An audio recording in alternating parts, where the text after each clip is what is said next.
வணக்கம் நண்பர்களே, எல்லோரும் எப்படி இருக்கீங்க? நல்லா இருக்கீங்களா? நம்ம பார்க்க போகிறது வைகாசி விசாகத்தை பற்றி தாங்க பார்க்க போகிறோம். அது எப்படி உருவாச்சுன்னு சொல்லி பார்க்க போகிறோம். அதுக்கு முன்னாடி this video sponsor by mod app. இது மொபைல் ஆப்புங்க. நம்ம ஷாப்பிங் பண்ணிக்கலாம். பொருட்களை டிஸ்கவுண்ட்லேயும் கொடுக்குறாங்க. வேணுங்கிறவங்க பர்ச்சேஸ் பண்ணி பயனடைங்க. நன்றி. சிவபெருமான் நெற்றிக்கண்ணில் இருந்து பிறந்தவர் தாங்க முருகன். முருகன் 6 முருகராக பிறக்கிறாங்க.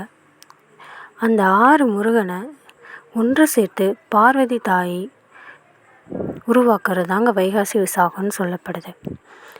சிவபெருமான் நெற்றிக்கண்ணிலேருந்து திறந்து பிளம்பு பொறிகள் வந்ததுனால பார்வதியின் பங்கு எதுவும் இல்லை அப்படின்னு சொல்லி கவலைப்பட்டாங்களாம். அப்போது தான் சிவபெருமான் இந்த 6 குழந்தைகளை ஒன்றாக்கு அப்படின்னு சொல்லிட்டு அன்னைக்கிட்ட சொல்கிறாங்களாம். அப்படி அன்னை 6 குழந்தையையும் ஒன்றாக்கவும் 6 தலையோட 6 முகன் உருவானாராம்.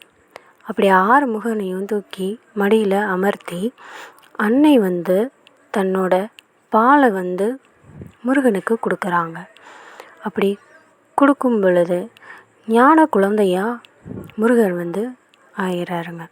இந்த உலகத்திலேயே ஞான குழந்தை தாய் அன்னை பராசக்தி 2 பேருக்கு தாங்க பால் கொடுத்துருக்காங்க.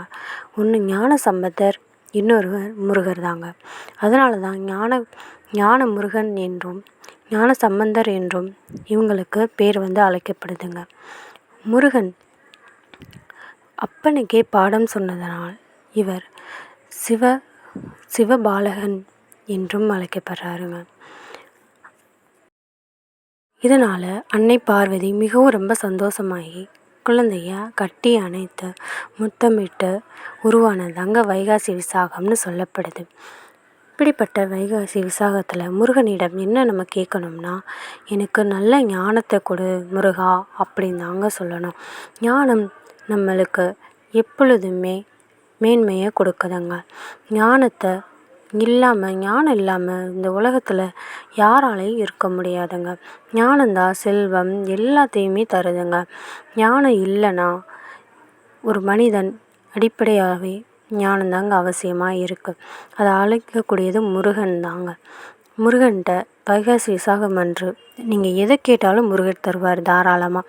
அதை வாங்கிட்டு நம்ம கஷ்டப்படாமல் இருக்கணும்னா ஞானம் கண்டிப்பாக வேணுங்க. கர்ம வினையிலேருந்து தப்பிக்கிறதுக்கும் ஞானம் வேணுங்க.